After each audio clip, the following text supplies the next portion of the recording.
Bonjour à toutes, bonjour à tous. Aujourd'hui, je vais vous parler d'une voiture qui vient de loin. Selon le marketing, elle a traversé la Manche. Selon la réalité, elle a parcouru des océans pour nous arriver ici. C'est la fameuse MG ZS.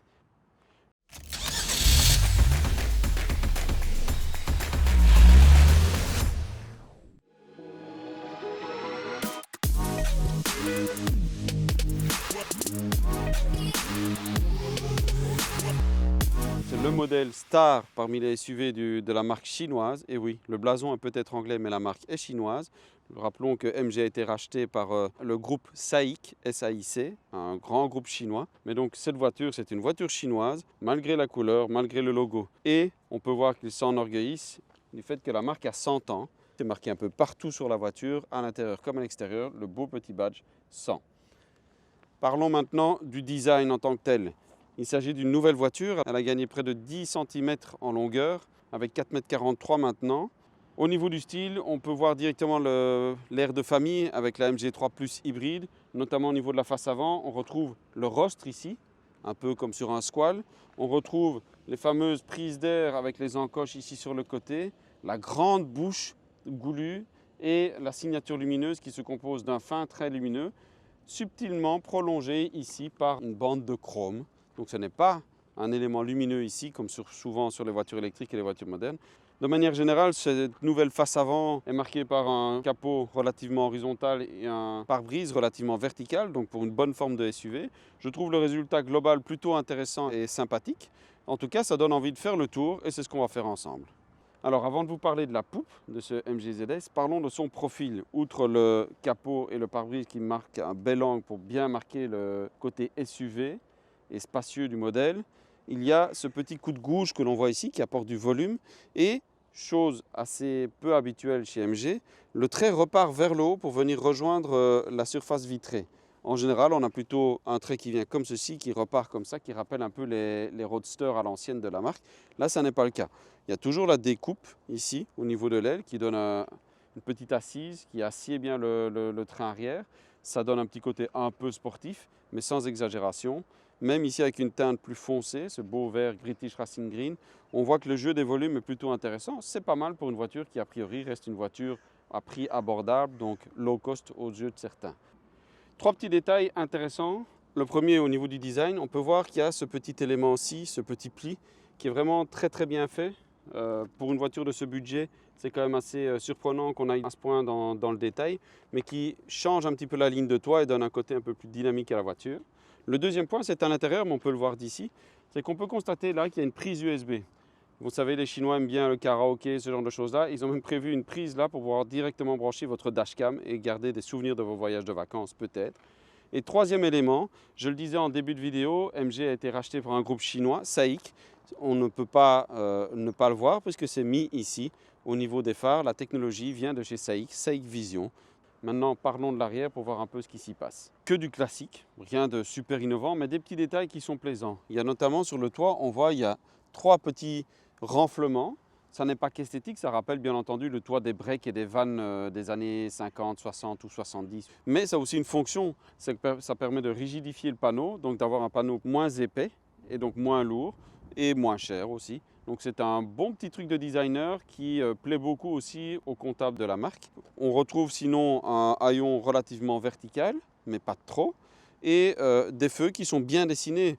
On rappelle que c'est quand même un modèle qui est assez low cost, abordable on va dire, et malgré tout on voit que les graphismes sont bien travaillés, il y a du tridimensionnel, c'est sympathique. On ne s'attendait pas forcément à ça de la part d'MG, mais bien vu.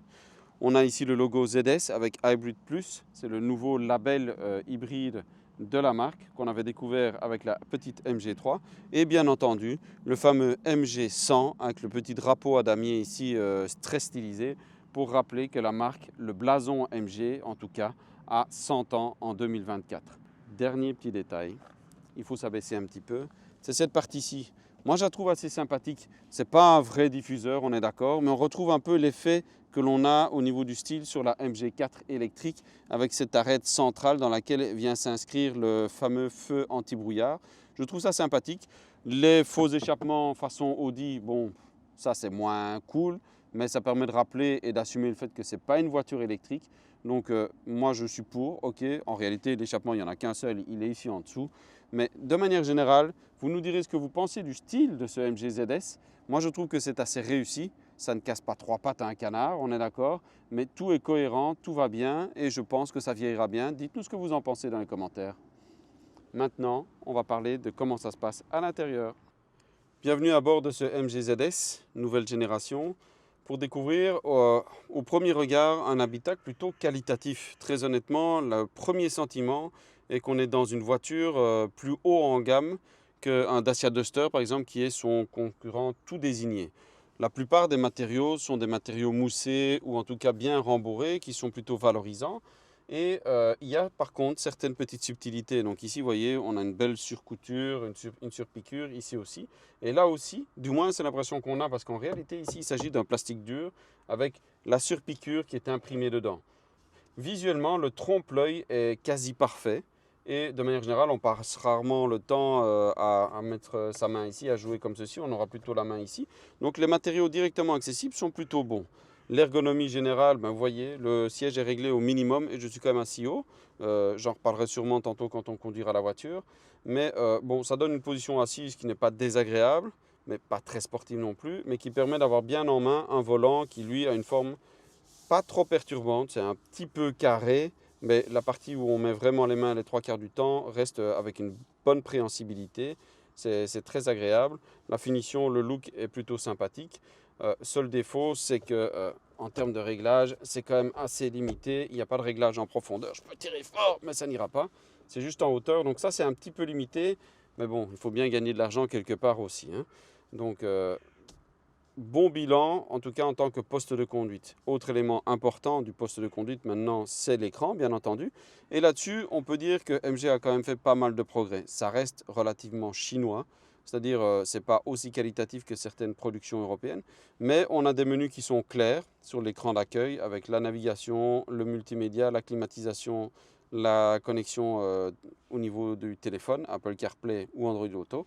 Petite précision, ça ne fonctionne qu'avec une connexion USB et USB-A. Il y a bien sûr un port USB-C ici à l'avant, mais pour la connexion avec le téléphone, c'est uniquement USB-A. Ça, c'est peut-être un petit peu dommage, c'est un petit peu limité. On retrouve le fameux badge ici, hein, anecdote avec le drapeau à damier et les 100, hein, c'est la marque à 100 ans. Mais revenons à ce qui nous intéresse vraiment, donc l'écran en tant que tel, au niveau des commandes. Donc la climatisation, vous avez la possibilité de la couper ou de la rallumer ici, le désembuyage rapide, ok, il y a encore des raccourcis boutons, ça c'est très bien. Pour le reste, il faut passer par l'écran, mais ça se passe plutôt pas mal. Volant et siège chauffant, ça c'est pas mal hein, sur une voiture de ce budget, aussi bien à gauche qu'à droite pour le passager. On voit qu'on peut régler facilement la puissance de ventilation. Hop, ça c'est bien, la température. Donc tout ça est plutôt pratique, relativement réactif. Il y a un vrai mieux, en tout cas pour une voiture chinoise et chez MG de manière générale. Mais ce qui est important, c'est surtout les raccourcis que l'on voit ici. Il y a deux choses qui vont nous intéresser ici. D'abord la conduite, où principalement on peut régler certains trucs comme le maintien automatique, le Hill Descent Control, donc c'est le freinage automatique de la voiture quand elle est arrêtée en pente. Surtout ce système-ci qui permet de régler la récupération d'énergie à très faible, moyen ou fort. Là, clairement, les différenciations entre les différents modes sont marquées, donc ça c'est pas mal et ça permet de réguler les choses assez facilement. Précisons que ce type de réglages-là peuvent être réglés via un raccourci au volant, j'y viendrai après. L'autre élément, c'est le MG Pilot, donc c'est grosso modo l'ADAS, l'arsenal sécuritaire, avec la conduite intelligente, le fait d'avoir l'alerte de vitesse, etc., hein, qui sont obligatoires maintenant, c'est une obligation légale. Donc ça, c'est pratique à désactiver. Et là aussi, on peut désactiver ça facilement, on y arrive rapidement, ou via les touches raccourcies. Et là, on arrive au volant. Il y a deux touches raccourcies ici, une étoile pleine, une étoile vide, qui permettent de présélectionner différents réglages. Donc par exemple, si je fais ici, j'arrive sur l'écran, je reviens, hop, j'arrive directement au réglage lié à la conduite et donc c'est facile d'atteindre les désactivations nécessaires. Ce n'est pas encore un bouton direct, ça c'est dommage, mais c'est quand même pas mal du tout. L'autre ici, donc si on veut revenir sur l'écran de base, on réappuie une deuxième fois. Ici, on est plus dans tout ce qui est multimédia. Dans l'état actuel des choses, il n'y a pas de téléphone branché, donc c'est uniquement la radio. Et on peut revenir à l'écran de départ. Le bilan général, plutôt correct. plutôt même très intéressant en termes de premier effet visuel et d'effet qualitatif sur 85% des surfaces que l'on peut toucher. Malgré tout, un petit bémol. J'avais parlé du fait que pour brancher son téléphone, Apple CarPlay ou Android Auto, on est obligé de passer par le câble et par un câble USB-A. L'autre aspect un peu dommage, bon, je vais bouger mes lunettes ici, c'est qu'il y a deux beaux espaces pour poser son téléphone, mais aucun d'eux ne peut recharger votre téléphone par induction. Ça, c'est un petit peu dommage, mais c'est sûrement lié à la maîtrise des coûts là aussi. Maintenant, on va parler, puisque c'est une familiale, de comment ça se passe à l'arrière. Donc nous voici maintenant à l'arrière de ce MG ZS, une vraie voiture familiale a priori, malgré les seulement 4,40 m. On peut voir l'ouverture des portes, hein. On n'est pas à 90 ou 90 degrés, mais on n'en est pas loin, donc c'est pratique. Et on voit surtout qu'il y a beaucoup de place à bord. On est bien assis, le dossier n'est pas trop vertical, donc ça va, hein, sur de longues distances. L'assise n'est pas trop courte non plus, et on peut voir que j'ai quand même encore pas mal de place ici. Je fais un petit 1,80 m, donc la voiture est réglée pour moi devant. Donc on va dire jusqu'à 1,85 m, tout le monde trouvera ses aises, en tout cas 4 adultes. Parce que la place du milieu est un petit peu pingre, en largeur, en confort. Comme la plupart de ces voitures et de ce segment, on est dans le segment B, on est avec 4,40 m, c'est quand même pas mal. On peut mettre les pieds en dessous des fauteuils, donc ça c'est bien aussi. Il y a vraiment de la place, on est confortable. Le dossier est relativement confortable, bien qu'un petit peu bombé, mais c'est pas trop dérangeant. On peut envisager de longues distances et au niveau de l'espace pour la tête, vous voyez, il y a aussi pas mal de place. En termes de qualité, on est toujours visuellement avec les fameuses surpiqûres, etc. ici, sauf que contrairement à l'avant, maintenant il n'y a plus de matériaux moussés, on a du plastique qui sonne bien creux, avec des moulures hein, qui simulent les coutures. Là, ça reste, même ici, la sensation de qualité est quand même moindre, ça en jette moins et là, on est un petit peu moins, on a un peu moins l'effet waouh. Mais c'est pas dramatique non plus, étant donné le budget, la tranche de budget dans laquelle la voiture se trouve. Bon point, ce n'est plus toujours le cas. Il y a des poignées de maintien, ça paraît bête, mais de nos jours, c'est plus toujours le cas. Le petit crochet ici de chaque côté pour pouvoir pendre un manteau, ce genre de choses, c'est pas mal. La petite poche aumônière, c'est pratique, ce n'est plus toujours présent. Mais sur ce plan-là, par exemple, Dacia propose des petits accessoires qui sont plus pratiques. Mais pas que ça manque ici, mais quand on sait que les autres l'ont, on a envie de l'avoir aussi. C'est quelque chose qui aurait pu être envisagé. À l'arrière, une seule prise USB, USB-A. Ça, c'est un petit peu dommage par contre. Bon, si vous mettez une tablette au milieu ou quelque chose comme ça, c'est pas mal aussi pour les enfants. Moi, j'ai des enfants, donc souvent sur les longs trajets, on met un petit film ou quelque chose comme ça. Avoir de quoi recharger, c'est quand même pratique. Donc, il y a au moins un port USB, ça c'est bien. Les fixations ISOFIX sont là aussi, donc ça c'est obligatoire. Hein. Mais c'est bien, elles sont facilement accessibles. Il ne faut pas enlever des petits clapets par exemple, donc c'est quand même assez pratique. On ne se retrouve pas à devoir les rechercher partout dans la voiture. Donc bilan général, est-ce que c'est une vraie voiture familiale? En tout cas pour l'habitabilité et les occupants, oui, clairement, aucun doute sur la question. Reste à voir si toutes ces personnes, les 4 adultes ou 3 enfants et 2 adultes qui pourraient partir en vacances avec cette voiture, auront la place pour mettre leur bagage dans le coffre. Donc maintenant, on va encore un cran de plus derrière. Alors ce coffre, est-il à la hauteur? Bon, il n'est pas motorisé, précisons. Ça c'est un petit peu dommage, on prend vite l'habitude du confort. 440 litres environ, 443 peut-être. Quand tous les sièges sont en place, ça va un peu plus de 1400 litres lorsque la banque est rabattue. De manière générale, le volume est assez simple, les formes sont pratiques à utiliser. On peut voir ici, hein, on a un sac de course, une sacoche pour ordinateur et le sac à dos de matériel du caméraman. Ça rentre facilement dedans. On ne partira pas avec 4 grosses valises, mais si vous partez quelques jours, il y a de quoi mettre les bagages de tout le monde là-dedans ou éventuellement partir avec le chien. Petit côté sympa, on a un petit rangement ici en dessous pour l'extincteur, le triangle de secours. On peut voir quand on se penche un petit peu que la batterie est à l'arrière. Et ça, c'est pas pour n'importe quelle raison. C'est pas comme chez BM parce qu'on veut avoir une répartition des masses 50-50, mais c'est tout simplement parce que sous le capot, il n'y avait plus de place pour la mettre et c'est de ça que je vais vous parler maintenant. Alors, avant d'ouvrir ce capot et de voir ce qui se passe en dessous, de vous expliquer un peu comment fonctionne ce MG ZS Hybrid Plus, deux petites précisions. La première, il n'y aura plus de version 100% thermique, c'est d'office électrifié. Et la deuxième, c'est que la version électrique, la EZS, n'existera plus puisque ce sera un modèle à part. Donc, il n'y aura rien en commun avec celle-ci. Maintenant, voyons voir ce qui se passe sous le capot de cette ZS 2024. Premier élément, le capot est lourd et il n'y a pas de vérin. c'est les économies. Hein. À un moment donné, les vérins, ça coûte cher. Donc voilà, on peut constater que la baie moteur est bien remplie, avec d'abord ici le moteur atmosphérique 1,5 litre qui développe 102 chevaux et 128 Nm. Et à côté, toute la mécanique, enfin c'est une façon de parler, le moteur électrique principal qui lui développe 136 chevaux et un peu plus de 300 Nm. Il y a également encore un deuxième moteur électrique qui sert de générateur et qui permet à l'ensemble combiné de développer 197 chevaux ou 197 chevaux pour nos amis français et 465 Nm. Donc c'est assez conséquent.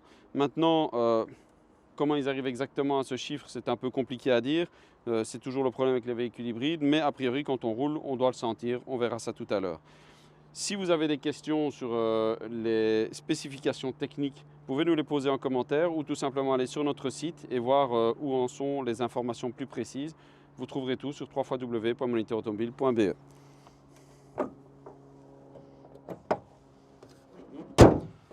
Maintenant, il ne reste plus qu'à voir comment ça roule, donc je vous emmène avec moi. Le démarrage se fait en silence, hein, c'est l'avantage des électriques ou des hybrides dans le cas présent. A tout de suite. Nous voici à bord de ce MG ZS donc, pour vous parler un peu des sensations de conduite au volant de cette voiture chinoise, même si le blason reste à connotation britannique. On remarque directement qu'on a une position de conduite qui est relativement haute. Le siège est réglé ici au plus bas et malgré tout je suis assis plutôt haut, ce qui en soi reste logique pour un SUV. Et bien entendu, c'est moins agréable quand on veut conduire de manière un peu dynamique, mais ce n'est pas la vocation première de ce modèle. Par contre, ça a une très grande utilité en termes de sécurité et de visibilité. Parce que de cette manière-là, ma tête et mon regard vont bien au-dessus des rétroviseurs latéraux, donc il n'y a pas d'angle mort lié à leur présence. C'est un bon point. Et on a surtout une visibilité périphérique qui est excellente. Ici, on est à l'arrêt, donc on peut en profiter. On voit très bien, très peu d'angle mort pour les montants de pare-brise. Un angle très ouvert vers l'avant, sur les côtés et même vers l'arrière avec cette lunette arrière très large, généreusement dimensionnée. Donc ça, c'est un gros avantage pour pouvoir évoluer par exemple en ville ou dans les bouchons, etc. Dans le trafic, c'est quand même un vrai plus et ça prend beaucoup de sens quand on voyage en famille parce que c'est un facteur de stress en moins quand il faut déjà gérer les enfants qui chipotent, etc. Donc c'est un bon point. Le volant tombe bien en main, la forme à la fois ronde et un peu carrée n'est pas gênante ici. On ne sent pas grand chose de ce qui se passe dans les roues avant, mais ça c'est typique des voitures modernes. Mais par contre on a une réponse assez directe aux impulsions dans le volant, donc ça c'est pas mal du tout. Petit bémol, le châssis est un petit peu ferme. Vous me direz c'est mieux pour la tenue de route, oui. Maintenant par rapport à la vocation de cette voiture, ça n'a pas un grand intérêt, on parle quand même d'une voiture familiale relativement sage. On n'est pas dans des performances extraordinaires. Donc le fait d'avoir un châssis plus fermement suspendu, ce n'est pas forcément un plus. C'est bien, hein, ça évite d'avoir trop de roulis, on est d'accord.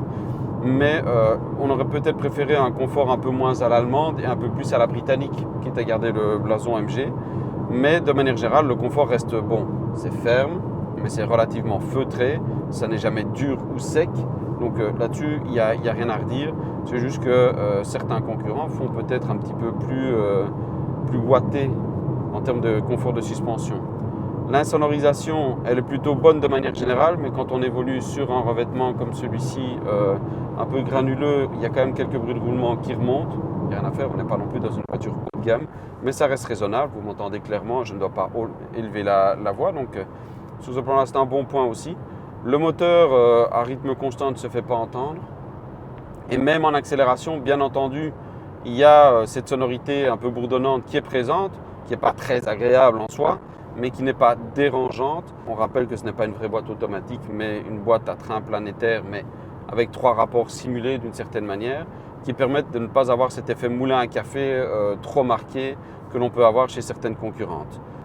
C'est bien aussi, par exemple, quand on roule plus vite sur autoroute, ça diminue le niveau sonore, donc c'est un atout supplémentaire en termes de voiture familiale, confortable. Sur ce plan-là, on peut vraiment dire que c'est bien vu. En termes de performance, ça reste raisonnable. On n'en manque jamais de rien. Ça accélère suffisamment fort, les reprises sont là, il n'y a pas de problème, hein. Donc je vous ai donné les spécifications tout à l'heure. On a près de 200 chevaux réels et plus de 400 Nm selon la fiche technique, mais au moins 350 Nm. Ça paraît assez réaliste. Donc on a de la réserve quand on en a besoin, ça c'est très bien. Il y a différents modes de conduite qui sont disponibles. On peut atteindre ici, il y a 3 modes, donc éco, normal et confort. Et là sur ce plan, très honnêtement, comme c'est très souvent le cas, il n'y en a qu'un seul qui a une vraie utilité, c'est le mode normal. Le mode éco est là sûrement pour pouvoir passer les normes et avoir des émissions de CO2 plus favorables, ou lorsqu'on évolue sur autoroute ou sur des grandes routes sans avoir besoin de trop de dynamisme, parce qu'il éteint un petit peu, il étouffe un petit peu la mécanique. Ça rend les accélérations un peu plus molles, donc c'est pas hyper agréable. Et le mode sport, de nouveau, il n'est pas caricatural, mais quel est son sens, quelle est son utilité dans un véhicule à vocation familiale comme celui-ci? La question mérite d'être posée. Maintenant, peut-être que certains adoreront ça. On vit la sportivité par procuration parfois avec sa voiture, donc pourquoi pas? Dans 80 à 90% ou 90% des cas, vous roulerez en mode normal. La gestion est excellente, l'économie de carburant est plutôt bonne. Ce n'est pas aussi bien que certains concurrents, notamment asiatiques, hein. Ça, c'est le petit revers de la médaille avec cette fameuse boîte à 3 rapports qui grève un petit peu la consommation parfois. Pas de manière spectaculaire, mais dans une conduite normale, on peut vite dépasser les 6 litres au 100. La voiture reste efficace, plutôt efficiente et plus efficiente en tout cas qu'un modèle essence pure. Donc sur ce plan-là, il y a quand même un gain lié à l'hybridation. Clairement, à ce niveau-là, c'est très agréable à conduire. Sur un revêtement parfait, les suspensions sont sympathiques. En termes de performance, on en a parlé tout à l'heure, elles sont largement suffisantes ici. On reste un petit peu dubitatif quant aux 450 Nm disponibles ou 455 Nm disponibles via je ne sais quelle magie, on ne sait pas vraiment comment elles y arrivent. Mais il y a au moins 350 Nm vraiment disponibles et donc les reprises, les relances sont vraiment très faciles, très fluides. On n'a pas l'impression de manquer de ressources ou de réserves sous la pédale, donc ça c'est bien. Les accélérations sont très honnêtes. Elles sont un petit peu caricaturales et beaucoup plus brillantes quand on met le mode sport. Donc là, effectivement, on a quelque chose qui est plus marqué, mais pas forcément très agréable et qui ne prend pas beaucoup de sens dans une voiture de ce type. La plupart du temps, on évoluera en mode normal plutôt que le mode éco qui lui a tendance à étouffer un peu la mécanique, ce qui est un peu dommage puisqu'elle se débrouille très bien comme ça. Le seul avantage éventuellement, c'est que ça permet de baisser légèrement la consommation, mais pas de manière spectaculaire non plus. C'était sûrement beaucoup plus utile pour passer les normes. Alors voilà, on vous a parlé du design, de l'habitabilité, des aspects pratiques, mais également de la mécanique et on vient de conduire la voiture. Reste à parler d'un élément important dans le cas de ce MG ZS, c'est le prix forcément. Quand on parle de voiture petit budget, on a envie de savoir combien ça coûte. Notre version ici est une version Luxury, c'est la plus haute des 3 finitions disponibles, les 2 autres étant Confort, l'intermédiaire, et Hybrid Plus tout court pour la version de base. Ici, on est à 29 285 €. Ce qui veut dire qu'à équipement équivalent, un Dacia Duster coûtera quelques centaines d'euros de plus, en tout cas au moment de tourner cette vidéo. On sait que ça peut toujours changer. Pour ce prix-là, on a quand même une voiture plutôt complète, mais on a peu de possibilités de personnalisation. Ça, c'est la politique des Chinois et des Asiatiques de manière générale, contrairement aux marques européennes. On va compter Dacia comme une marque européenne, bien entendu. Et bon, ça, chacun fera son choix en fonction d'eux. Maintenant, ce que l'on sait, c'est que la version Luxury n'est peut-être pas forcément la plus intéressante. Pour 2 500 € de moins, donc 26 785 €, vous avez la version Confort, qui est déjà très bien équipée et qui n'a en moins de la version Luxury que les sièges en simili-cuir et électrique pour le conducteur, les 2 sièges chauffants et le volant chauffant. Sans oublier la caméra à 360 degrés, mais est-ce que c'est dramatique? On a déjà les capteurs de parking et la caméra de recul sur la version Confort qui profite également de tout ce qui est assistance à la conduite, du capteur de pluie, du capteur de lumière automatique et ainsi de suite. Donc on a déjà tout ce qui est nécessaire et même plus que nécessaire dans la version Confort. Chacun fera son choix. Tout ça pour dire que concrètement, ce MG ZS 2024 en version Hybrid Plus est plutôt très intéressant. Il y a certaines limitations, on en a parlé, mais de manière générale, on a affaire ici à un petit SUV familial du segment B, plutôt confortable, même si c'est un peu ferme à l'allemande, plutôt bien fini, même s'il ne faut pas se faire avoir par certains plastiques durs, et surtout très bien équipé, bien évolué en termes d'électronique et très agréable à conduire. Les performances, on en a parlé, elles sont plutôt bonnes dans le segment. La consommation n'a rien d'exceptionnel mais n'est pas excessive non plus. Donc ça reste un modèle économique à l'usage également.